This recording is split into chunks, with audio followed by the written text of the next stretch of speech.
ମୁଁ କାଇଁ ତୋ ପଛ ପଛେ ଆସିବି, ତୁ ମୋ ଆଗେ ଆଗେ ଯାଉଛୁ ନା। ମତେ ରଗାଳି କହୁଛି। ନାଇଁ ମୁଁ ରଗଉଛୁ କୁଆଡେ? ତୁ କଣ 16 ବୟସୀ କନ୍ୟା ନା କଣ? ତୋ ପଛରେ ମୁଁ ଲାଇନ ଦଉଛି। ତୋତେ ରଗେଇଲେ ତୁ ମୋର କଣଟା କରିବୁ? କଣଟା କରିବି? ମହିଳା କମିଶନ ସିଧା ଆସିବ, ବୁଝିଲ? ମହିଳା କମିଶନ ସେଇଟା କୋଉଠି, କେମିତି? ମୁଁ ଏଇଠି କାଇଁ ଆସିବି? ଆରେ ତମେ ମତେ ମାନେ ନିର୍ଯାତନା ଦଉଛ, କଷ୍ଟ ଦଉଛ। ଓହୋ, କମ୍ପ୍ଲେନ କରିବି। କାହାକୁ କମ୍ପ୍ଲେନ କରିବୁ? ମହିଳା କମିଶନକୁ। ସେ ସିଧା ଆସିକି ତମକୁ ବାନ୍ଧିକି ନେବେ, ଖାଲି ପୋଲିସ ବି ତାଙ୍କ ସାଙ୍ଗରେ ଆରେ ଭାଇ ମୋ ପୋଲିସ ଆସିଲେ ତତେ ଦେଖିବ, ମତେ ଦେଖିବ, ଗୋଟେ ଡାଇନୋସରକୁ ଦେଖିବ, ଗୋଟେ ଝିଟିପିଟିକୁ ଦେଖିବ। ଗୋଟେ ଡାଇନୋସରକୁ ଗୋଟେ ଝିଟିପିଟି ଗୋଟେ ନିର୍ଯାତନା ଦଉଛି। ନା ଆଉ ତତେ ବାନ୍ଧିକି ନେଇ ପଳେଇବେ। ତମେ ମତେ ଥଟ୍ଟା କରୁଛ ନା? ମୁଁ ପୋଲିସକୁ ଡାକିବି। କଣ ପୋଲିସକୁ ଡାକୁନୁ? ଡାକିବୁ କଣ ଆସନ୍ତି? ଦେଖେ ଆଇଲେଣି।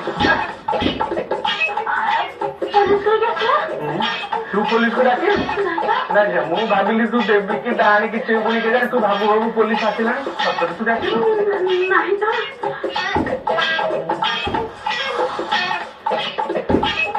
ଆଚ୍ଛା ଆପଣଙ୍କ ଭିତରେ ତୁଳସୀ ଦେବୀ କିଏ?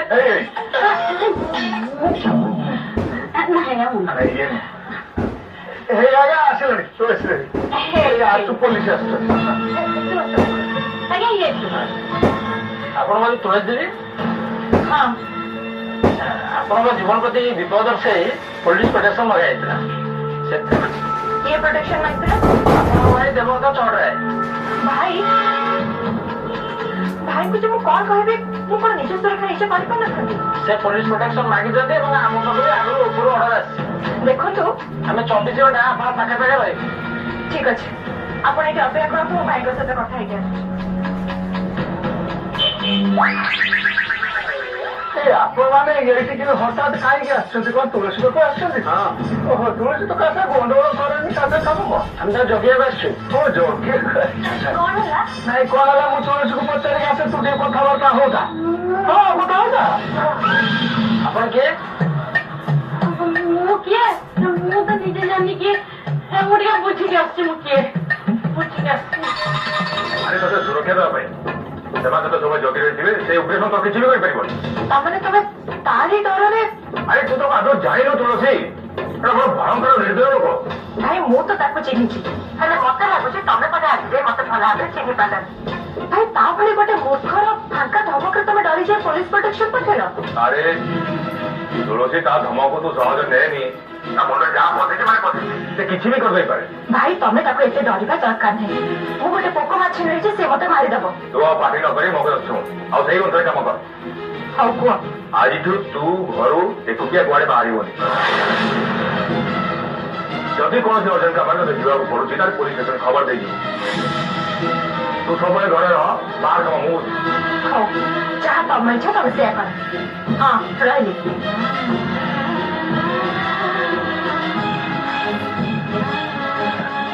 ଭାଇ ଗୋଟେ ଅଜବ କାମ କରୁଛ। ତୁଳସୀ ବାହାର ମାମୁଁ ମାନେ ଅପେକ୍ଷା କରି ରହିଛନ୍ତି, ତୁ ଏଠି ବସିଗଲୁ।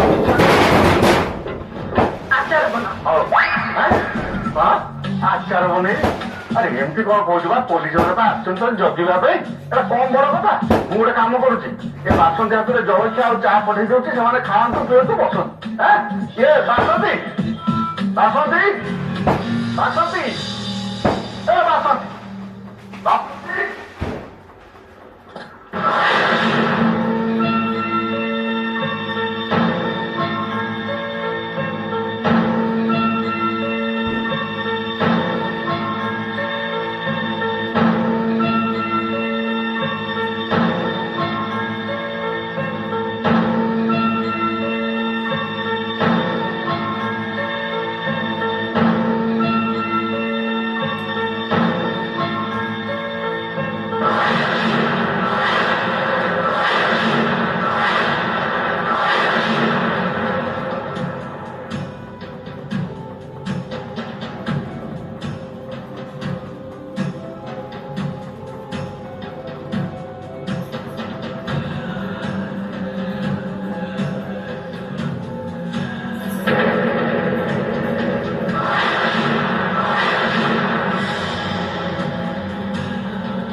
ଜେଲ ପଠେଇ ଦେଇ ତମମାନେ ବଞ୍ଚିଗଲ ନହେଲେ ତୁଳସୀପୁର ମାଟିରେ ତମମାନଙ୍କର ମୁଣ୍ଡ ଗଳୁଥାନ୍ତା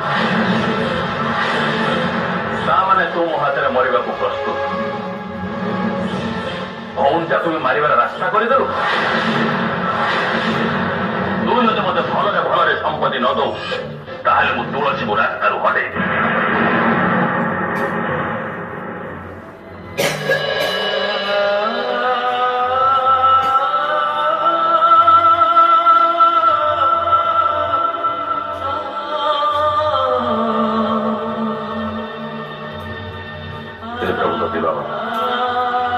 ମୁଁ ବୁଝିପାରୁନି ଜର୍ଡା ବଂଶରେ କେବେ କିଏ ଏମିତି କି ପାପ କରିଥିଲା ଯେ ସବିଶଙ୍କର ଫଳ ଏବେ ମୋତେ କଣ କରିବାକୁ ପଡୁଛି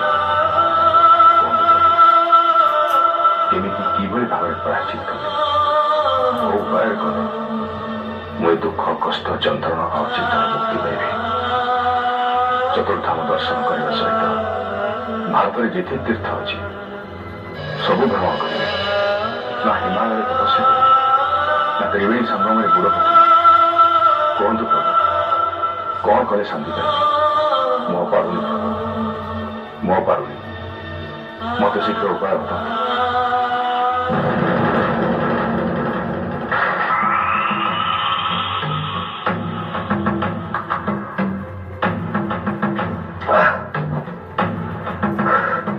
ପାରିବିନି ମୁଁ ଆଉ ଶାନ୍ତିରେ ରହିପାରିବିନି ସେ ଅପମାନକୁ ଆଉ ସହିପାରିବି ପାରିଦେବି ସମସ୍ତଙ୍କୁ ମାରି ହାଣି ଟିକ୍ ଟିକ୍ କରିଦେବି ମୋ ଇଜ୍ଜତକୁ ଯେମିତି ମାଟିରେ ମିଶେଇଛନ୍ତି ମୁଁ ବି ସମାନ ସମସ୍ତଙ୍କୁ ଉପରକୁ ପଠାଇଦେବି ସମସ୍ତଙ୍କୁ ପଠାଇଦେବି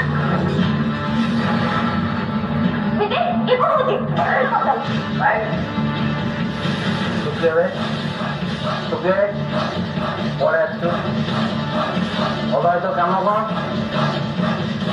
ତୋ ଚିହ୍ନିବି ଟିକେ ତମେ ମତେ ଚିହ୍ନି ପାରୁନ ମୁଁ ତମ ସ୍ୱପ୍ନା ସ୍ୱପ୍ନା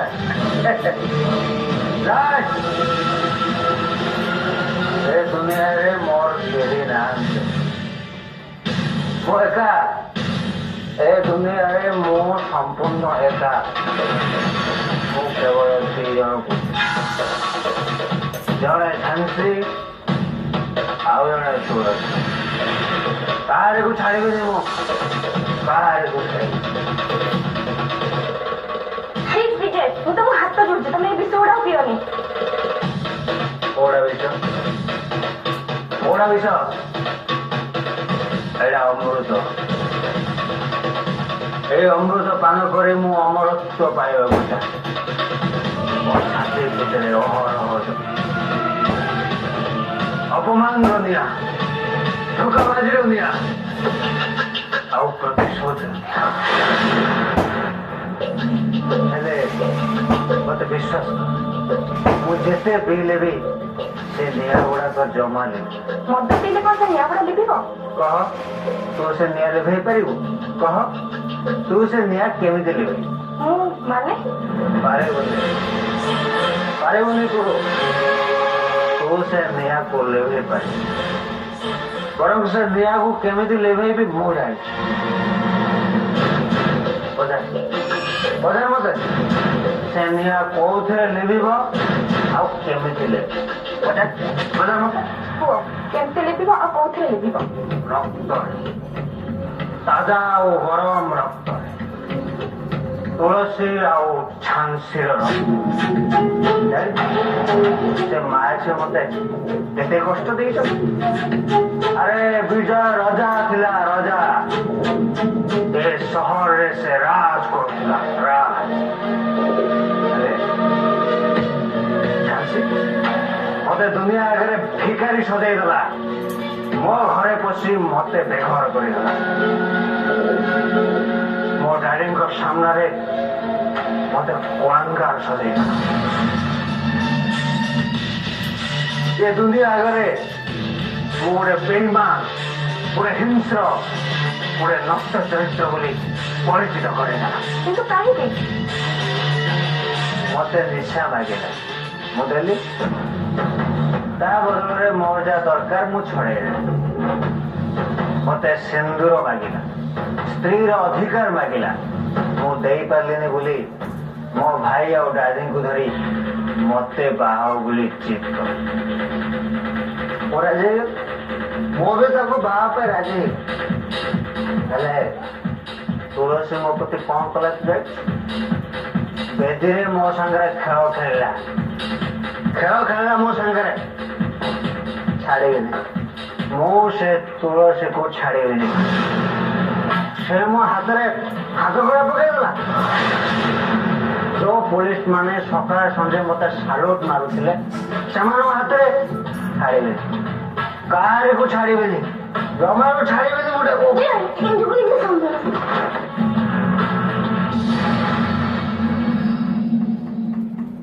ସମ୍ଭାଳ କହିବାକୁ ତୁ କିଏ? କେବେ ତୁ କଣ ତୋର ପରିଚୟ? କୋଉଠି ଆସିଛୁ ତୁ? ତୋ ଉଦ୍ଦେଶ୍ୟ କଣ? କାହିଁକି ମୋ ପିଛା ତୁ ମୋଟା ମୋଟା ଟଙ୍କା ମତେ ହାତ ରଖିବୁ? ଦେଖ ବିଜୟ, ମୁଁ ଗୋଟେ ସାଧାରଣ ଝିଅ। ମୁଁ ତମକୁ ବହୁତ ଭଲ ପାଏ। ମୁଁ ତମର ମଙ୍ଗଳ ଚାହେଁ। ମଙ୍ଗଳ?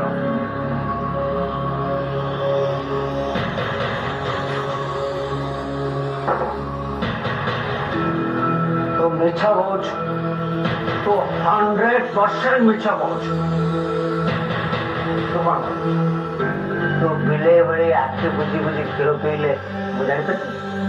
ମୁଁ ତ ତା ଠିକ୍ ଚିହ୍ନିଛି। ଦେଖ ବିଜୟ, ତମକୁ ବହୁତ ନିଶା ହେଇଗଲାଣି।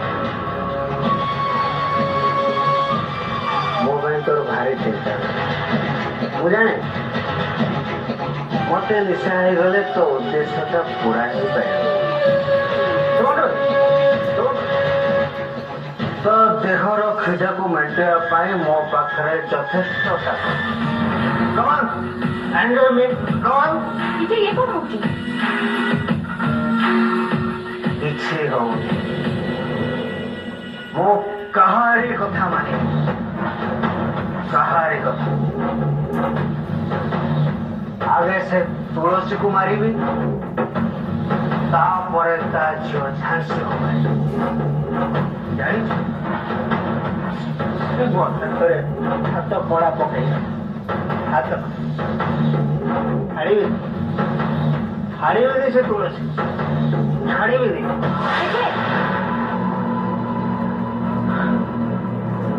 ମୁଁ ଟିକେ ଶାନ୍ତି ଚାହେଁ ସ୍ୱପ୍ନା, ଟିକେ ଶାନ୍ତି ଚାହେଁ। ତମେ ଶୋଇପଡ଼।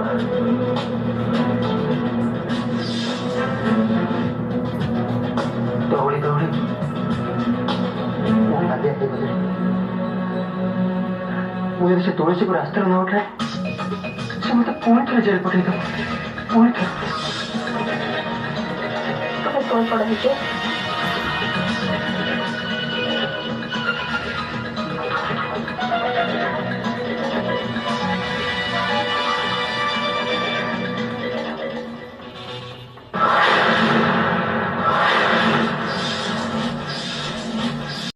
ବିଜୟ ସେ ମାଲଟା ଆମର ରେସ୍ ହେଇଗଲା ଏପର୍ଯ୍ୟନ୍ତ ହେଇନି। ଆରେ କାଲି ସନ୍ଧ୍ୟା ସୁଦ୍ଧା ହେଇଯିବା କଥା। କଣ କିଛି ଅସୁବିଧା ନାହିଁ? ଭାଇ, ଆଚ୍ଛା, ମୁଁ ପରେ କଥା ହଉଛି। ତୋ ହଠାତ୍ କଣ କାମ ଥିଲେ? ଭାଇ ମୁଁ ଆସିବାକୁ ବାଧ୍ୟ ହେଲି। ମୁଁ ତମର କଣ ଏମିତି ଅସୁବିଧା କରିଥିଲି ଯେ ତମେ ମୋ ପଛରେ ପୋଲିସ ଲଗେଇଦେଲ? ତୋ ପଛରେ ପୁଲିସ ଲଗେଇଦେଲି? ଆରେ ସେମାନେ ତତେ ଜଗୁଛନ୍ତି। ନାଇଁ ଭାଇ, ସେମାନେ ମତେ ଜଗୁନାହାନ୍ତି। ବରଂ ମତେ ଟିକେ ଶାନ୍ତିରେ ରଖେଇ ଦଉନାହାନ୍ତି। ନା ମୁଁ ଘରେ ରହିପାରୁଛି ନା କୁଆଡେ ବାହାରକୁ ଯାଇପାରୁଛି। ମତେ ପୁରା ଅଣନିଶ୍ୱାସୀ ଲାଗୁଛି। ମତେ ଏସବୁ ଆଦୌ ଭଲ ଲାଗୁନି ଭାଇ। ସେମାନେ ମୋ ପାଖରେ ରହିଲେ ଘରଟା ମତେ ଜେଲ୍ ଭଳିଆ ଲାଗୁଛି। ଆଚ୍ଛା ଆଚ୍ଛା, ବୁଝିଲି ବୁଝିଲି। ଆଚ୍ଛା, ସେ ପୋଲିସ ବାଲା କୁଆଡେ ଗଲେ? କୋଉଠି ତାକୁ ଛାଡିଲ? ସେମାନେ ବାହାରେ ଠିଆ ହେଇଛନ୍ତି। ଭାଇ ଏମିତି କି ସେମାନେ ମୋ ସାଙ୍ଗରେ ଘର ଭିତରକୁ ବି ଆସିବେ ବୋଲି କହୁଥିଲେ। ହେଲେ ମୁଁ ତାଙ୍କୁ କହିଲି ତମମାନେ ବାହାରେ ଥାଅ। ତମେ ମୋର ସ୍ୱାଧୀନତା ଦିନକୁ ବି ଛାଡି ନେବାକୁ ବସିଲନି। ଭାଇ ଏମିତି ଅଶାନ୍ତି ଭିତରେ ମୁଁ ଆଦୌ ବଞ୍ଚିବା ପାଇଁ ଚାହେଁନି। ମତେ ଏସବୁ ଜମା ଭଲ ଲାଗୁନି। ତମେ ଯଶୋଦ ଭାଇଙ୍କୁ କହି ଏ ପୋଲିସ ମାନଙ୍କୁ ହଟେଇ ଦିଅ। ନା, ସେମାନେ ତୋ ପାଖରେ। କିନ୍ତୁ କାହିଁକି ଭାଇ? ତୁ କଣ ସେ ଓକେଶନ ଯାଇନୁ? ଯେକୌଣସି ମୁହୂର୍ତ୍ତରେ ସେ କିଛି ବି କରିଦେଇପାରେ। ଏମିତି ଜୀବନ ବି ନେଇଯାଇପାରେ। ତୁଳସୀ ତାର ଧମକକୁ ତୁ ହାଲକା ଭାବରେ ନେଇନି। ଆଣିବା କାଟିବାରେ ସେ ଅଭ୍ୟସ୍ତ। ଏବେ ବି ମଣିଷ ପାଇଁ ସେ ସଜା କାଟିଛି। କିଛି ବି ଗୋଟେ କରିବା ପାଇଁ ତା ପକ୍ଷେ ଅସମ୍ଭବ ନୁହେଁ। ଓ ତମେ ତାହେଲେ ସେ ଉଗ୍ରସେନ କଥା ଚିନ୍ତା କରି ତା ଧମକରେ ବହୁତ ଡରି ଯାଇଛନ୍ତି। ନାଇଁ ତୁଳସୀ, ମୁଁ ଡରିନି। ତୋ ପାଇଁ ମତେ ଡର ଲାଗୁଛି। ତୋର ସୁରକ୍ଷା ନେଇ ମୁଁ ବହୁତ ଚିନ୍ତିତ। ସେଇଠି ମତେ ଡର ଲାଗୁଛି। ସେ ମୋର କଣ କରିପାରିବ? ସେ ମୋର କିଛି କରିପାରିବନି ଭାଇ। କିଛି କରିପାରିବନି? ସେ କଣ କରିପାରେ, ସେ କେତେ ଭୟଙ୍କର, ଜେଲରୁ ଫେରିଲେ ପରେ ତାର ନମୁନା ସେ ଦେଇ ସାରିଲାଣି। ଗାଁରେ କୋକୁଆ ଭୟ ସୃଷ୍ଟି କରି ସାରିଲାଣି। ଗାଁ ଲୋକମାନେ ତାକୁ ଦେଖିଲେ ଡରୁଛନ୍ତି। କଥା କଥାକେ ଖଣ୍ଡ ଉଠେଇ ସେ ଧମକ ଦଉଛି। ଏମିତିକି ସେ ଗାଁରେ ଠାକୁରଙ୍କ ପୂଜା ବନ୍ଦ କରିବା ପାଇଁ ବସିଲାଣି। ଠାକୁର ଉପାସ ହେଇପାରନ୍ତି। ଏଠିକି ସେ ରାଜମାକୁ ଧମକ ଦେଇ ସାରିଲାଣି, ମତେ ଧମକ ଦେଇ ସାରିଲାଣି, ଶୁଭଙ୍କୁ ଉଠେଇ ଗଲାଣି। ତୁ ପୁଣି କହୁଛୁ ସେ କିଛି କରିପାରିବନି ବୋଲି। ଆମେ ତା ପର୍ଯ୍ୟନ୍ତ କଣ କରିପାରିଛୁ? ଏଠୁ ତୁ ବୁଝିଲେ ଆଗକୁ ସେ କଣ କରିପାରିବ। ମୁଁ ବୁଝୁଛି ଭାଇ, ସବୁ ବୁଝୁଛି। ସେ ମତେ ମାରିଦବ ତ ତାହେଲେ ମାରିଦଉ। ମଣିଷ ଜନ୍ମ ନେଇଛି ମାନେ ଦିନେ ଦିନେ ମରିବି। ଆଉ ଯଦି ମୋ ଭାଗ୍ୟରେ ତାରି ହାତରେ ମରିବାର ଥିବ ତାହେଲେ ତ ମୁଁ ନିଶ୍ଚୟ ମରିବି ନା। ତୁଳସୀ, ହଁ ଭାଇ, ତା ମାରିବା ଡରରେ ମୁଁ ପ୍ରତି ମୁହୂର୍ତ୍ତରେ ଲୁଚି ଲୁଚି ମରିପାରିବିନି। ଆଉ ତା ଧମକରେ ଅଧିବାଗର ସମ୍ପତ୍ତି ଆଉ ଆମ ଦୁଇ ପରିବାର ଭିତରେ ଥିବା ସମ୍ପତ୍ତି ତା ନାଁରେ ଲେଖିପାରିବିନି। କାରଣ ସିଏ ଯଦି ଜୋର ଜବରଦସ୍ତି ଏ ସମ୍ପତ୍ତି ନେବା ପାଇଁ ଚାହେଁ ତାହେଲେ ତାକୁ ମତେ ମାରି ମୋ ଶବ ଉପରେ ଚଢି ଏ ସମ୍ପତ୍ତି ହାସଲ କରିବାକୁ ପଡିବ। କାରଣ ମୁଁ ବଞ୍ଚିଥିବା ଅବସ୍ଥାରେ ତାକୁ ଛୁଞ୍ଚି ମୁଣ୍ଡରେ ମୁହେ ଜାଗା ବି ଦେବିନି। ଆଉ ଏସବୁ ପାଇଁ ଯଦି ମହାଭାରତ ସୃଷ୍ଟି ହୁଏ ତାହେଲେ ଏସବୁ ପାଇଁ ମୁଁ ପ୍ରସ୍ତୁତ ଅଛି। ନାଇଁ ତୁଳସୀ, ଏ ମହାଭାରତ ଯୁଦ୍ଧରେ ଯାହାର ବି କ୍ଷତି ହଉ, ସବୁ ବେଶୀ କ୍ଷତି ମୋର ହବ। ତୋର ଯଦି କିଛି ହେଇଯିବ ମୁଁ ବଞ୍ଚିପାରିବିନି। କାହିଁକିନା ତୁ ହଉଛୁ ମୋର ଜୀବନ। ଆରେ ଏଇ ହାତରେ ତତେ କୋଳେଇ ଦେଖିକି ମୁଁ ମଣିଷ କରିଛି। ମୁଁ ଯଦି ଆଜି ବଞ୍ଚିଛି ତୋରି ଖୁସି ପାଇଁ ବଞ୍ଚିଛି। ତୋରି ଖୁସି ପାଇଁ ମୁଁ ରାଜେନ୍ଦ୍ରକୁ ତୋ ସହିତ ବାହାଘର କରେଇନେବି। ତୋରି ଖୁସି ପାଇଁ ଶ୍ରୀଚନ୍ଦ୍ର ବଂଶକୁ ମନ୍ଦିର ହସ୍ତାନ୍ତର କରେଇନେବି। ତୋରି ଖୁସି ଲାଗି ମୁଁ ସହରକୁ ଆସି କେତେ ଦୁଃଖ କଷ୍ଟ ଯନ୍ତ୍ରଣା ସହି ଏ କଥା ତୁ ନିଜ ଆଖିରେ ଦେଖିଛୁ। କାହିଁକି ଜାଣିଛୁ? ମୁଁ ସବୁବେଳେ ଚାହେଁ ତୁ ଖୁସିରେ ରହ, ଶାନ୍ତିରେ ରହ। ଯୋଉଥିପାଇଁ ତୋ ଆଖିରେ ତୋ ପାଇଁ ଲୁହ ଦେଖିଲେ ମୋ ଛାତି ଫାଟି ପଡେ। ଭାଇ, ବୋଉ ଚାଲିଗଲା ବେଳେ ତତେ ମୋରି ହାତରୁ ଟେକି ଦେଇଗଲା। ତୋରି ମୁହଁକୁ ଚାହିଁ ମୁଁ ତାକୁ ଭୁଲି। ତାପରେ ବାପା ଚାଲିଗଲେ। ସେ ଦୁଃଖକୁ ତତେ ଭୁଲିବା ପାଇଁ ଯାଇ ମୁଁ ତାକୁ ଭୁଲିଗଲି। ସୁଷମା ଚାଲିଗଲା, ତାକୁ ବି ଭୁଲିଗଲି। ଦୁର୍ଗା ଆମ ସମସ୍ତଙ୍କୁ ଛାଡ଼ି ଚାଲିଗଲା। କିଛି ଦିନ ପରେ ତାକୁ ବି ଭୁଲିଗଲି। ଦୁଃଖର ପାହାଡ଼ ଆମ ଘର ଉପରେ ଅଜାଡ଼ି ହେଇ ପଡ଼ିଲା। ସବୁ ଦୁଃଖକୁ ମୁଁ ସହି ଯାଇଛି। କେବଳ ତୋରି ମୁହଁରେ ଟିକେ ହସ ତା ଛଡା ତୋରି ସଂସାରକୁ ଯୋଡ଼ିବା ପାଇଁ ମୁଁ ଦିନ ରାତି ଏକ କରିଦେଇଛି। ତୋତେ ବିପଦରୁ ଉଦ୍ଧାର କରିବା ପାଇଁ ତୋ ପାଖରେ ଛାଇ ହେଇ ରହି ଆସିଛି। ଆଉ ଯେତେବେଳେ ତୋର ହସ ଖୁସିର ସଂସାର ଉପରକୁ ଉଗ୍ରସେନ ଭଳିଆ ଏକ କଳା ବାଦଲ ମାଡ଼ି ଆସିଛି, ସେତେବେଳେ ମୁଁ ଚୁପ୍ ହୋଇ ବସିଥାନ୍ତି କେମିତି? ତୁଳସୀ, ତୋର ଯଦି କିଛି ହେଇଯାଏ ମୁଁ ବଞ୍ଚିପାରିବି। ଆରେ କାହା ପାଇଁ ବଞ୍ଚିବି? କଣ ପାଇଁ ବଞ୍ଚିବି? କାହିଁକି ବଞ୍ଚିବି? ତୋଠୁ ନିଜର ମତ କେହି ମୁଁ ଜାଣେ ଭାଇ, ମୁଁ ସବୁ ଜାଣେ। ଆଉ ସେଇଥିପାଇଁ ମୁଁ ଠାକୁରଙ୍କୁ କହୁଛି ଯେ ଯୁଗେ ଯୁଗେ ଧରି ସେ ଆମକୁ ଭାଇ ଭଉଣୀ ରୂପରେ ଜନ୍ମ ଦିଅନ୍ତୁ। ଆମର ପୁରା ବିଶ୍ୱାସ ପ୍ରତିଭା ନିଶ୍ଚୟ ମୋ କଥା ଶୁଣିବେ।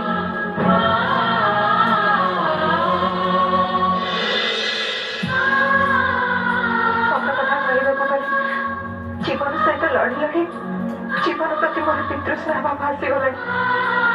ଖାଲି ତମ ସହିତ ସ୍ନେହ ମମତା ଅଛି। ଆଉ ତମେ ମତେ ନନ୍ଦିଘୋଷର ରଥ ଡୋରିରେ ବାନ୍ଧିଲା ଭଳି ଏମିତି ଗୋଟେ ଡୋରିରେ ବାନ୍ଧି ଦେଇଛ ଯେ ମୁଁ ଚାହିଁଲେ ବି ସେ ଡୋରିକୁ ମିଟି ଯାଇପାରୁନି।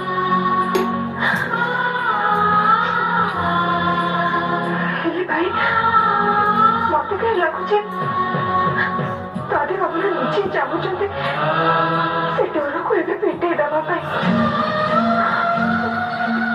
ଭାଇ, ଯାହାର ସଂସାରର ସମସ୍ତ ଲୋଭ ମାୟା ବନ୍ଧନ ଏମିତିକି ନିଜ ଜୀବନ ଉପରେ ବି ସ୍ନେହ ମମତା ତୁଟିଯାଏ, ତାହାର ବଞ୍ଚି ରହି ଲାଭ କଣ?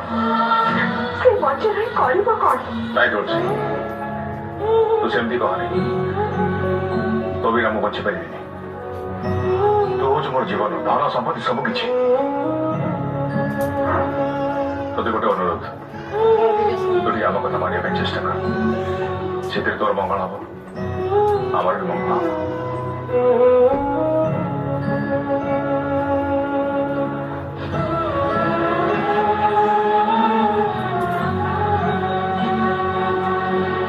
ଆରେ ନାନୀ ଆପଣ କେତେବେଳେ ଆସିଲେ?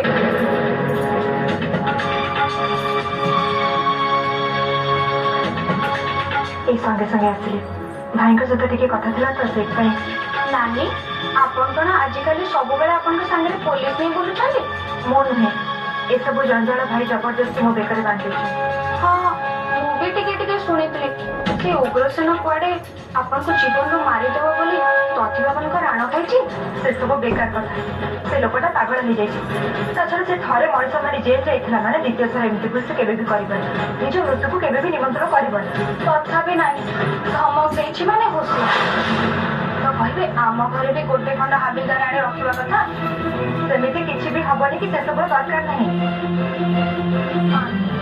ଆପଣଙ୍କୁ ସିନା ପୋଲିସ ଜଗିଛି, ଆପଣଙ୍କୁ ସେ କିଛି ବି କରିପାରିବନି। ହେଲେ ଯଦି ସେଇ ରାଗରେ ଆମ ଭିତରୁ କାହାକୁ ଉପରକୁ ପଠେଇଦିଏ, ସେସବୁ ବାଜୁ ଚିନ୍ତା କାହିଁ ଭାବୁଛ କହିଲେ? ଛାଡ, ସେସବୁ ଡରକୁ ଭୁଲିଯିବା ପାଇଁ ମୁଁ ଆମ ଘରେ ଦିଟା ପରିବାର ଭିତରେ ଗୋଟେ ଗେଟ୍ ଟୁଗେଦର ରଖିଛି। ତେଣୁ ତମେ ନିଶ୍ଚୟ ଆସିବ। ନାନୀ ଯଦି ସେଇଠିକି ସେ ପଳେଇ ଆସେ? ଯଦି ସେଠିକି ସେ ଆସେ ତାହେଲେ ସେ ପ୍ରଥମେ ମତେ ସାମ୍ନା କରିବ, ଆଉ ଯଦି ସେ ସେଠି କାହାକୁ ବି ମାରେ ତାହେଲେ ସେଠି ମୁଁ ମରିବି। ତାହେଲେ ତ ଆମେ ନିଶ୍ଚୟ ଯିବୁ, ଆଉ ଚିନ୍ତା କଣ? ରାଜଗୁରୁ ମାସ ଆମେ ଆଉ କେତେ ଜିନିଷ ଅତ୍ୟାଚାରକୁ ଏମିତି ଚୁପଚାପ ସହି ଚାଲୁଥିବା କହିଲେ? ଗୋବର୍ଦ୍ଧନ ଆମେ କିଏ? କରି କରାଉଥାଏ ମୁହିଁ, ମୁଁ ବି ନୁ ଅନ୍ୟ ଗତି ନାହିଁ। ଏ ସଂସାର ହଉଛି ତା, ଆମ ସମସ୍ତଙ୍କର ମାଲିକ ହଉଛି ସିଏ, ତେଣୁ ସିଏ ସବୁ ଜାଣେ। ଆମେ ଏତେ ବ୍ୟସ୍ତ ହବା ଉଚିତ ନୁହେଁ। ମୁଁ କଣ କହୁଥିଲି ଆଜ୍ଞା, ଆମେ ଏ ବିଷୟରେ ଦେବଙ୍କୁ ଜଣେଇବା, ତାଙ୍କ ସାଙ୍ଗରେ ଆଲୋଚନା କରିବା। ତମେ କଣ ଭାବୁଛ ଦେବବାବୁ ଏସବୁ ବିଷୟ ଜାଣିନଥିଲେ? ସବୁ ଖବର ତାଙ୍କ ପାଖରେ ଟିକେ ଲିଖି ଭାବେ ଥିବ। ହେଲେ ସିଏ ବି ଧର୍ମ ସଙ୍କଟରେ, କାରଣ ସମ୍ପତ୍ତି ବାଡି ସବୁ ତୁଳସୀ ନା ମାନେ ଶ୍ରୀଚନ୍ଦନ ବଂଶ ପାଖରେ। ଏହି ସମୟରେ ହଠାତ୍ ଉଗ୍ରସେନର ଆବିର୍ଭାବ, ସେ ବି ସେ ଶ୍ରୀଚନ୍ଦନ ବଂଶର ପୁଅ, ସମ୍ପତ୍ତି ତ ସେ ପାଇବ ତ ନିଶ୍ଚୟ। ତାହେଲେ ଏମିତି ହଣାକଟା ଧମକ ଦେଇକିରି ନବ? ଗାଁ ଲୋକମାନେ ଆଜି ଅତିଷ୍ଠ ହେଇଗଲେଣି।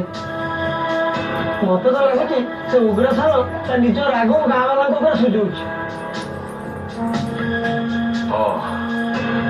ତମେ ଯାହା କହୁଛ ସେ କଥା ସତ ଯେ ଗୋବର୍ଦ୍ଧନ, ହେଲେ ଏ ପରିସ୍ଥିତିରେ କଣ ଆଉ କରାଯାଇ ପାରିବ? ମତେ ତ କିଛି ବୁଝିବାଟ ଦିଶୁନି। ଆରେ ହରିଆ, କଣ ହେଇଛି? ମୁହଁ ଏମିତି ଶୁଖେଇଛୁ କାହିଁକି? ଉଗ୍ରସେନ ଯେ ମତେ ମୁଗ ମାଗିଲେ 20 ବର୍ଷ ଅମଳ ହେଇଥିଲା 18 ବର୍ଷ ତାକୁ ପୁରା ଦେଇଦେଲି। ସେଇକା ପଇସା ମାଗିବାରେ କହୁଛନ୍ତି, ମୁଁ ସବୁ ଖାଇଦେଲି। ମୁଁ ଏବେ ଗରିବକୁ କଣ କରିବି? କଣ ହେଲା? 18 ବସ୍ତା ମୁଗ ଖାଇଗଲେ? ସେଟା ମଣିଷ ନା ରାକ୍ଷସ ପାଇଗଲାଣି? ରାକ୍ଷସ ନୁହେଁ, ଚାଣ୍ଡାଳ ହେଇଗଲାଣି। ପଇସା ମାଗିବାରେ କହିଲେ ଗୁଳି କରି ମାରିଦେଲେ। ତାଙ୍କୁ ଧର୍ମ ସହିବନି ଆଜ୍ଞା, ତାଙ୍କ କଥା ଦଧିବା ଆଉ ବୁଝିବି।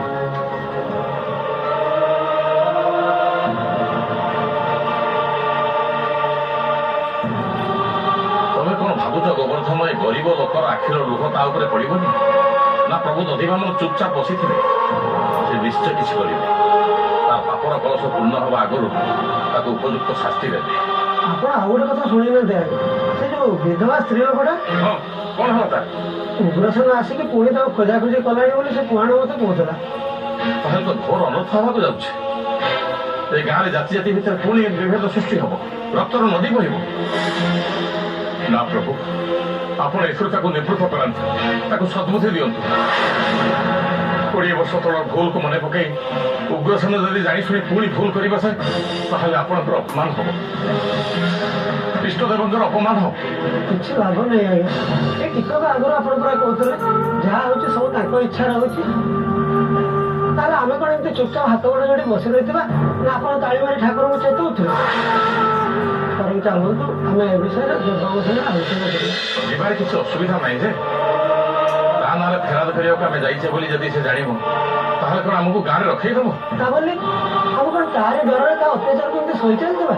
ତା ଛଡା ଅନ୍ୟ କିଛି ଉପାୟ ନାହିଁ। ଏ ଗାଁ ଛାଡି ଚାଲିଯିବାର ବାଟ ମଧ୍ୟ ନାହିଁ, କାରଣ ଦଧିବାମନଙ୍କ ସେବା ପୂଜାରୁ ବଞ୍ଚିତ ହୋଇ ମୁଁ ପୂର୍ବପୁରୁଷଙ୍କ ପାଖରେ ଦୋଷୀ ହେଇପାରିବି।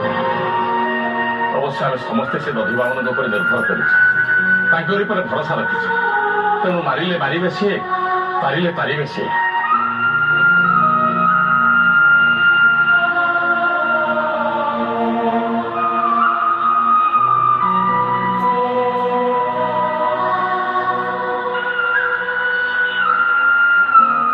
ଆପଣ ଇନଫର୍ମେସନ ଦେଇଛନ୍ତି, ଯେତେ ଟଙ୍କା ଦରକାର ହେବ ମୁଁ ଆପଣ ତାକୁ ପଠେଇବି ହେଲା। କଣ କହିଲେ? ବର୍ତ୍ତମାନ ଡବଲ ପଇସା ଦରକାର? ଠିକ ଅଛି ଠିକ ଅଛି ଠିକ ଅଛି, ଯଦି ଆପଣ ଡବଲ ଟଙ୍କା ଚାହୁଁଛନ୍ତି ତାହେଲେ ମୁଁ ଆପଣଙ୍କ ପାଖକୁ ପଠେଇଦେବି। ଗୁଡ ମର୍ଣ୍ଣିଂ ସାର୍, ମୁଁ ଫୋନ ରଖୁଛି, ପରେ କଥା ହେବି। ତମେ ମୋ ଅଫିସରେ କାଇଁ ଏଠି ଆସିବା କଣ ମୋ ପାଇଁ ମନା କି? ସ୍ୱାଭାବିକ କଥା, ଯେତେ ଯାହା ହେଲେ ବି ଆମେ ଗୋଟେ ଜେଲ୍ ଫେରାର କହିଦି। ଆଉ ଆପଣ ମୋ କହିବାର ଉଦ୍ଦେଶ୍ୟ ସେମିତି କିଛି ନାହିଁ।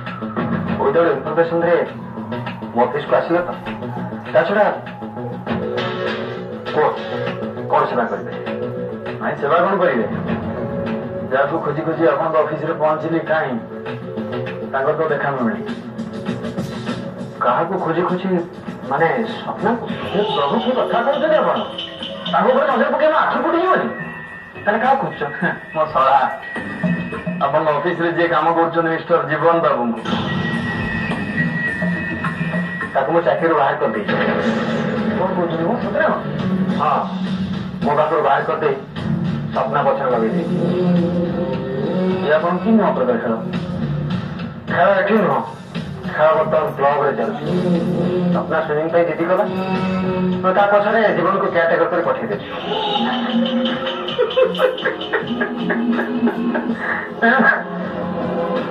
ଜୀବନ ବାବୁ କେୟାରଟେକର ମାନେ ମ୍ୟାଡାମ ସୁଇମିଂ ପୁଲରେ ଜଳପରୀଙ୍କର ଟାୱେଲ ଧରିକି ଜୀବନ ବାବୁ ପଛେ ପଛେ। क्या सीन है, बिना जिम रे वेट लॉस। ମତେ କାହିଁକି ଅଲଗା ବସିଛି କଥାଟା? ବାସିନି, ଆଗକୁ ଆହୁରି ବହୁତ କିଛି ବାସିବାର ଅଛି। ମୁଁ ବର୍ତ୍ତମାନ ନିଆଁରେ ଘିଅ ପକେଇ ଚାଲିଛି। ଘିଅ ସବୁ ପୋଡିଗଲା ପରେ ଯୋଉ ବାସ୍ନା ହବ ମୁଁ ତମକୁ ଜଣେଇଦେବି। ଯାହା କୁହନ୍ତୁ ଆଜ୍ଞା, ଜୀବନଟା କିନ୍ତୁ ଆମର ଭାଗ୍ୟବାନ ପିଲାଟା। ସୁଇମିଂ ପୁଲରେ ମ୍ୟାଡାମ, ଛାଡ଼ ସେ କଥା। କାମ କେତେବାଟ ଆଗେଇଲା? ହଁ, ଫାର୍ଷ୍ଟ ରାଉଣ୍ଡରେ ତୁଳସୀ ମ୍ୟାଡମଙ୍କ ସହିତ ଗୋଟେ ସୌଜନ୍ୟମୂଳକ ଦେଖା ସାକ୍ଷାତ ହେଇସାରିଛି। ସେତିକି କଣ? ଏତିକି ଦେଖନ୍ତୁ ଆଜ୍ଞା, ପୋଲିସ ସାଙ୍ଗରେ ଲୁଚକାଳି ଖେଳରେ ମୋର 12 ଘଣ୍ଟା ବିତି ଯାଉଛି। ଆଉ ଟାଇମ କାହିଁ ଯେ କରିବ ମଣିଷ? ବାକି ଯୋଉ ଟାଇମ ରହିଲା 6 ଘଣ୍ଟା ଶୋଇବି ନା ନାହିଁ? ବାକି 2 ଘଣ୍ଟା ନିତ୍ୟ କର୍ମ, 4 ଘଣ୍ଟା।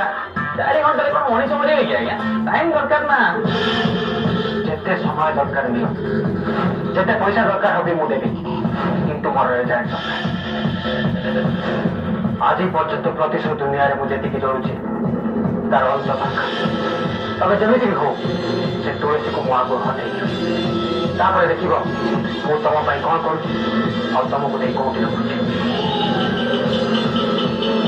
କୋଉଠି ପହଞ୍ଚିବେ ମାନେ? ମତେ ଆପଣ ଉପରକୁ ପଠେଇବା ଯୋଜନା କରୁନାହାନ୍ତି ତ? ଶୀଘ୍ର କର, ଏଇଟା ଥଟ୍ଟା କରିବାର ସମୟ ନୁହେଁ। ଯାହା କରିବା କଥା ଶୀଘ୍ର କର। ତାହେଲେ ମାରି ଛାଡ଼ନ୍ତୁ।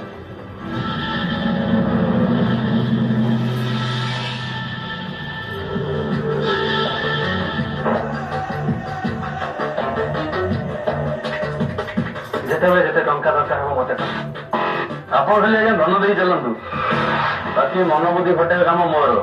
ତାପରେ ଦେଖିବେ ତୁଳସୀ ମ୍ୟାଡମ ଉପରକୁ ଯାଇ ଆମର କାର୍ଯ୍ୟ ପନ୍ଥା ଉପରେ କେମିତି ଦୁଃଖ ପ୍ରକଟ କରୁଛନ୍ତି। ଆଉ ସେତେବେଳେ ମୁଁ ଆସି ଚିତ୍କାର କରି ଆସି ଆଉ ଜାଣିଛି ଚହଳ ବିକରେ ଦୌଡ଼ି ଦୌଡ଼ି ଆସି ମୋ ପାଦ ଧର ଶରଣ। ସେ ତୁଳସୀ ମାରଣା ଯଜ୍ଞ ଭିତରକୁ ପୁଣି ଝାନ୍ସିର ଏଣ୍ଟ୍ରି କାହିଁକି?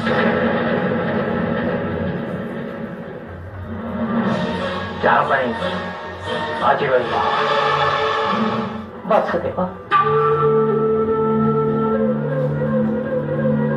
ଆଜି ଘରଟା ସ୍ୱର୍ଗ ପରି ଲାଗୁନି? ନ ଲାଗିବ କେମିତି କହିଲେ ରାଜ?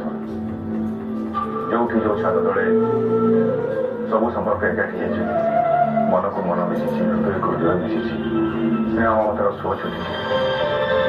ଯୋଉଠି ସ୍ୱାର୍ଥର ଦୂରେଇ ଯାଇଛି, ସେଇଟା ସ୍ୱର୍ଗ ପରି ଲାଗିବ। ସେଇଟା ହିଁ ସ୍ୱର୍ଗ। ଆଜି ଯଦି ତମ ବାପା ବଞ୍ଚିଥାନ୍ତେ ତାହେଲେ ଖୁସି ଦେଖାନ୍ତୁ। ମଧୁ ଏସବୁ ଦେଖିବା ପାଇଁ ମୋ ବାପାଙ୍କ ଭାଗ୍ୟରେ ନାହିଁ। ତେଣୁ ସେ ଗୋଟେ ବଡ଼ ଅଫସୋସ ନେଇଛନ୍ତି।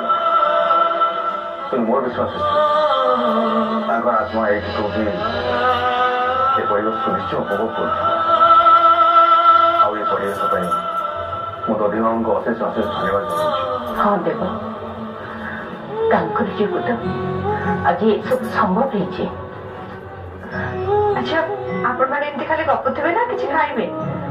ଆରେ ଆଉ ଭୋକ ଲାଗୁନି ରେ।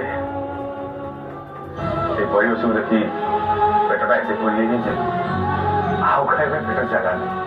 ହଁ ତୁଳସୀ, ମୁଁ ଏତେ ଖୁସି। ଆଜି ଯଦି ମରଣ ଆସନ୍ତା ତାହେଲେ ମୁଁ ତାକୁ ହସି ହସି ନିଜର କରି ନିଅନ୍ତି। ମା, ଆପଣ ଯଦି ଏମିତି କହିବେ ତାହେଲେ ମୁଁ ଆପଣଙ୍କ ସହିତ ଆଦୌ କଥା ହେବିନି। କଥା ନହେଲେ ନାହିଁ, ଚାଟା କିନ୍ତୁ ଥଣ୍ଡା ହେଇଯାଉଛି, ଜଲ୍ଦି ଦେ। ଦେଖିଲେ ମୁଁ ପୁଣି ଥରେ ଭୁଲିଗଲି। ନିଅନ୍ତୁ। ନିଅନ୍ତୁ।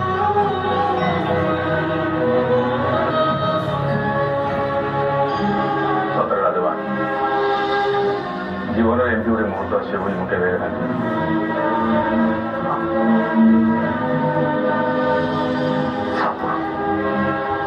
ସବୁ ସେଇ ଦଧିବାବୁଙ୍କର ଇଚ୍ଛା।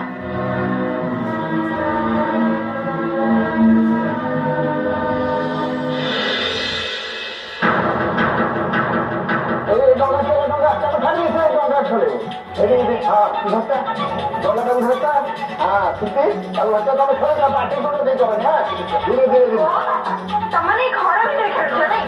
ଭିତରେ ଭାଇ ଓ ମା କଥାବାର୍ତ୍ତା କରୁଛନ୍ତି, ତମାନେ ଏତେ ଜୋର ପାଟି କରୁଛ।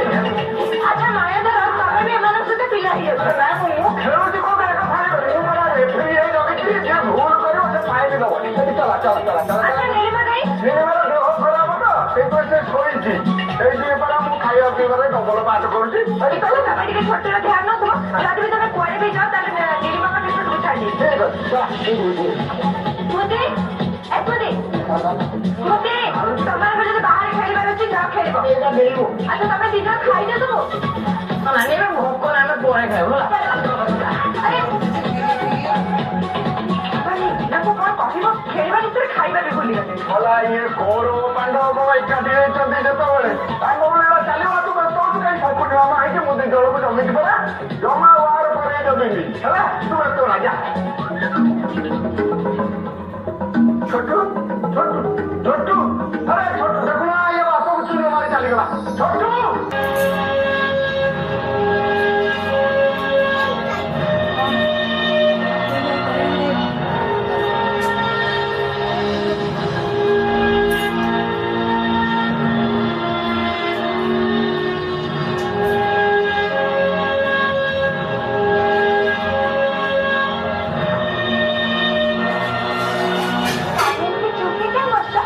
ଏତେ ଖାଇବା ଜିନିଷ ରଖାଇଛି, ଖାଉ ନା? କଣ ହେଲା? ତମେ ଏମିତି କାଇଁ ବସିଛ? ଘର ଯାକ ସମସ୍ତେ ହସୁଛନ୍ତି, ଖେଳୁଛନ୍ତି, କେତେ ମଜା କରୁଛନ୍ତି। ତମେ କାଇଁ ମୁହଁ ଶୁଖେଇ ବସିଛ? କାମ କରୁନୁ, ଗ୍ଲାସ ପାଣି ଆଣୁ, ମୋ ମୁହଁ ଯାଏ। ତମ ମୁହଁରେ କଣ ଗ୍ଲାସେ ପାଣି ହବ? ତମ ପାଇଁ ତ ବାଲ୍ଟିଏ ପାଣି ଦରକାର ପଡେ। ତମେ କଣ କେବେ ଭଲରେ କଥା ହେଇପାରୁନି? କଣ କରିବି? ଘୁଷୁରୀ ପ୍ରକୃତି ଆଣି ପାରୁନି। ତମ ସହିତ ବଖି ତମ ଚରିତ୍ରକୁ ପଦାରେ ପକେଇବା ଅପେକ୍ଷା ବରଂ ଏଠୁ ଉଠି ଚାଲିବା ଦରକାର। ଆରେ ଉଠିଲ ସାର୍, ଚାଲି ଯାଉଛି ପରେ ବସ। ଏଇ ଚା ନିଅ, ମୁଁ ତମ ପାଇଁ ସ୍ପେଶାଲ ଚା ବନେଇକି ଆଣିଛି। ତମେ କାହିଁ ଚା ଆଣିଲ ଯେ? ନାନୀ କଲେ ବି ଚା ଆଣିଥାନ୍ତା। ଆରେ ନାନୀ ସବୁବେଳେ କାମ କରି କରି ଥକି ଯାଇଛି, ମୁଁ ଦିନେ ଅଧେ କାମ କରିଦେଲେ ଖରାପ କଣ? ହଁ, ନିଜ ଘର କାମ ତ କରିବା ଉଚିତ। ଆଉ ଆମର ଇଏ ତ କୁଟାକୁ ବି ଦି ଖଣ୍ଡ କରନ୍ତିନି। ଆରେ କରିବେ କରିବେ, ସମୟ ଅଛି ସେ ବି କାମ କରିବେ। ମୋ ଭଳିଆ ଚରିତ୍ର ଯେତେବେଳେ ଚା ତିଆରି କରିପାରୁଛି, ତେବେ ତ ମୋଠୁ ବହୁତ ଭଲ ପିଲା।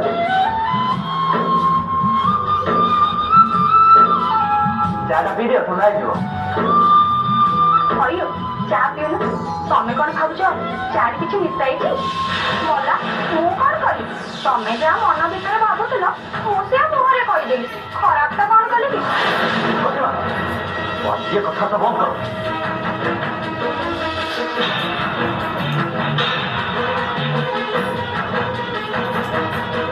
ହେଇଗଲା ତ? ମନ ଶାନ୍ତି ହେଇଗଲା ତ? ଯୋଉଠିକି ଯୋଉ ନିଜ ବୋଉ ଦେଖେଇଦବ। କଲା ମୁଁ କଣ କଲି? ତମେ ନା ମନ ଭିତରେ ଭାବୁଥିଲ, ମୁଁ ଖାଲି ମୁହଁରେ କହିଦେଲି। କଣଟା ଖରାପ କି? ହଉ, ତମେ ରୁହ, ମୁଁ ଯାଉଛି ତାହେଲେ।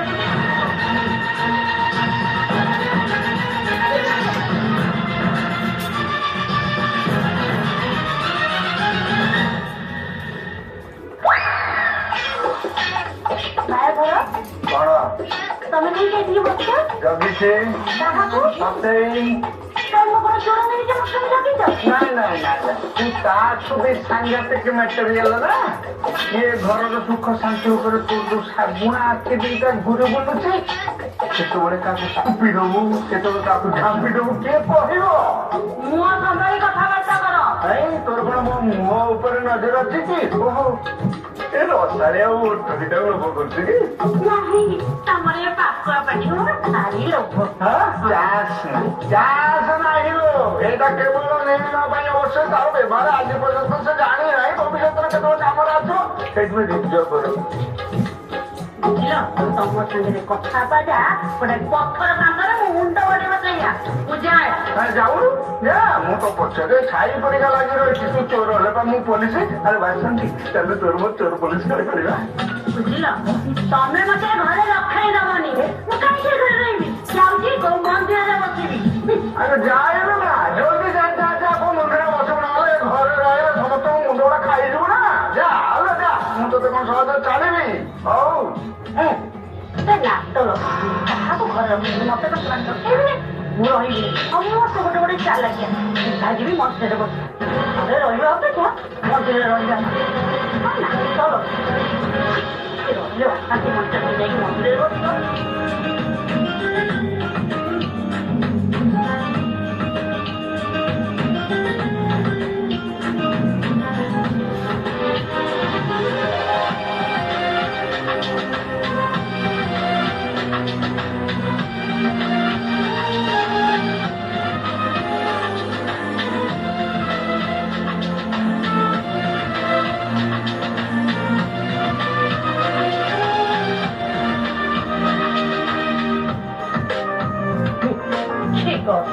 ମଣିଷ ମାନୁନାହାନ୍ତି, ଫେଭିକଲ ଭଳିଆ ଯୋଡେଇ ଯାଇଛନ୍ତି ଯେମିତି ଆମକୁ କେହି ଚିହ୍ନୁନାହାନ୍ତି, ଜାଣୁନାହାନ୍ତି।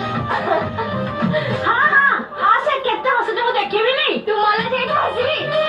ମୁଁ ମଲି ଭାଇ କଥା କହୁଛି। ଫେଭିକଲ ତମ ଭଳିଆ ଖାଲି ଯୋଡେଇ ହେଇଯାଇଛନ୍ତି। ଏ ବାସନ୍ତି ଦେଖିବ, ତମକୁ ଯଦି ହାତ ନ ପକେଇବ ମୁଁ ତାହେଲେ ମତେ ଚିହ୍ନିବ। ହଁ, ତାକୁ ଗର୍ବ ଦେଖ, କାହାକୁ କଣ ମାନୁଛନ୍ତି?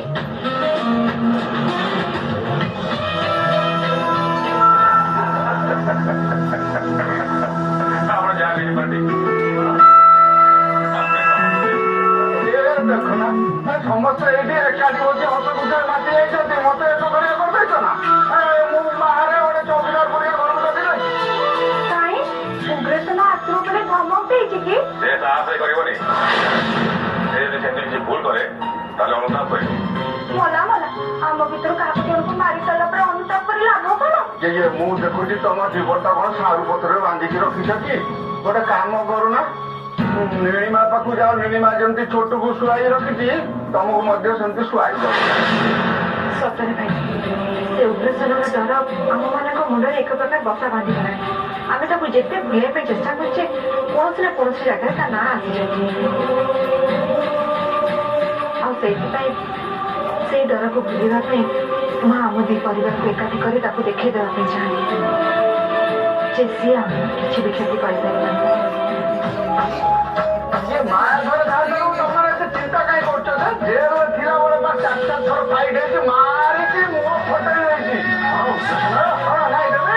ଆସିଲେ ମାନେ 36 ନୋଟ ଦେବେ, ତାର ମୋ ନା ମାୟା ଧର ସିଷ୍ଟମ ଦେବେ 6ଟା ପ୍ରାୟ ନୁହଁ। ବାପା ବାପା ବାପା ବାପା ବାପା, ଗାଡିରେ କିଛି ଲୋକ ଆସି ସ୍ମୃତିକୁ ଉଠେଇ ନେଇଗଲେ। ମୁଁ କଣ ଜାଣେ, ଏଇଟା ସେ ଉଗ୍ରସେନର ହିଁ କାମ ହେଇଥିବ। ହଉ, ତମେ ଟିକେ ଚୁପ ରହିବ କି? ସେଟା କଣ କରିବ?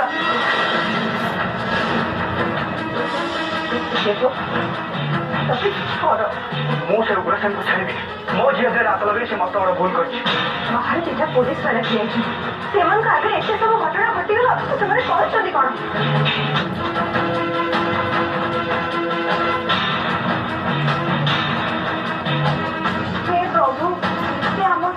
କିଛି ବି କ୍ଷତି ନ କରୁ ଭଲରେ ଭଲରେ ଫେରେଇ ଦଉ। ତମେ ଟିକେ ପାଟି ଚୁପ୍ କରିବ। ହ୍ୟାଲୋ, ତମେ କିଏ ପୋଲିସ ବାଲାଟି? ଏଠି ସ୍ୱପ୍ନ ଦେଖୁଛ ନା ପଇସା କରୁଛ? ତମ ଆଖରେ ଏଥର ଘଟଣା ଘଟିଗଲା? ନାଇଁ ସେମିତି କିଛି ଆମ ଆଖରେ ହେଇନି। ତମମାନେ ଏଠି କଣ କରୁଛ? ତମମାନେ ଦରମା କଣ ବସି ଖାଇବା ପାଇଁ ନେଉଛ? ଗୁଣ୍ଡାମାନେ ମୋ ଝିଅକୁ ନେଇ ଚାଲିଗଲେ, ତମମାନେ କଣ କରୁଥିଲ? ପିଲାମାନେ ଏଇଠି ଶୋଉଥିଲେ। ତୁଳସୀ ଏମାନଙ୍କ ସହିତ ପାଠନ କରିଥିଲା ମାନେ ଯାହା କହିବା ଯଶବନ୍ତ ଯାଇ କହିବା। କଣ ଯେ କରିବା ମୁଁ ଯାଇ ଦେଖୁଛି। ତମେ ଯାଇ କୋଉଠି ଦେଖିବ? ଆରେ କୋଉଠି ଏଠି ଆଖପାଖରେ ଥିବ ମୁଁ ଯାଇକି ଦେଖୁଛି।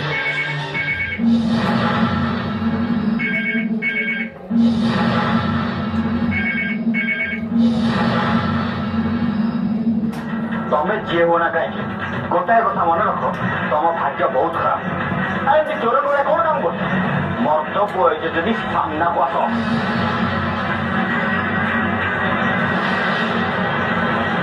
ହ୍ୟାଲୋ, ଶୁଣ, ତମମାନେ ଯାହାକୁ ବ୍ୟସ୍ତ ହେଇ ବୁଝୁଛ ସେ ମୋ ପାଖରେ ଅଛି।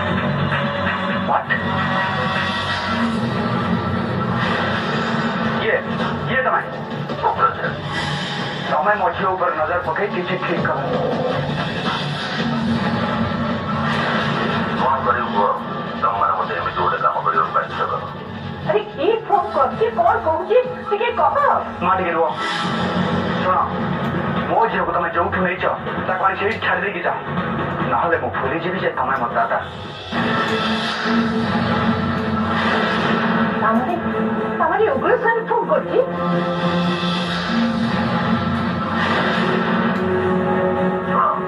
ମୋର ସର୍ତ୍ତ ଅନୁସାରେ ମୋ ନାଁରେ ସବୁ ସମ୍ପତ୍ତି ନ କରିବା ଯାଏ ତୋ ଝିଅ ମୋରି ପାଖରେ ରହିବ।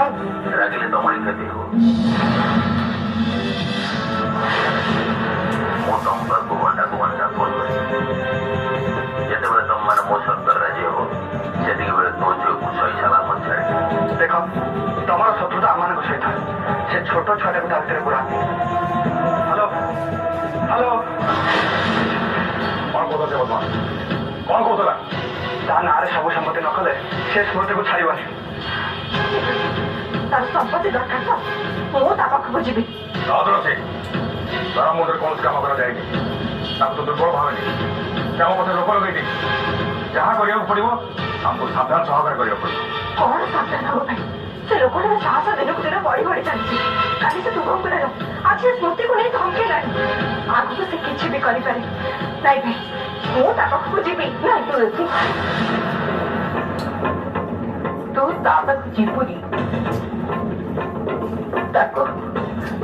ତାକୁ ସମ୍ପତ୍ତି ଦରକାର। ମୁଁ ତାକୁ ମୋର ସବୁ ସମ୍ପତ୍ତି ଦେଇଦେବି, ହେଲେ ମତେ ମୋ ନାତୁଣୀ ଦରକାର। ଆପଣ ବ୍ୟସ୍ତ ହୁଅନ୍ତୁ ଆସ। ଆପଣ ଏକା ନାହାନ୍ତି, ଆମେ ସମସ୍ତେ ଆପଣଙ୍କ ସାଙ୍ଗରେ ଅଛୁ। ସେ କହିଛି ଘଣ୍ଟେ ପରେ ଫୋନ କରିବ। ଏଥର ଫୋନ କଲେ ମୁଁ ଧରିବି।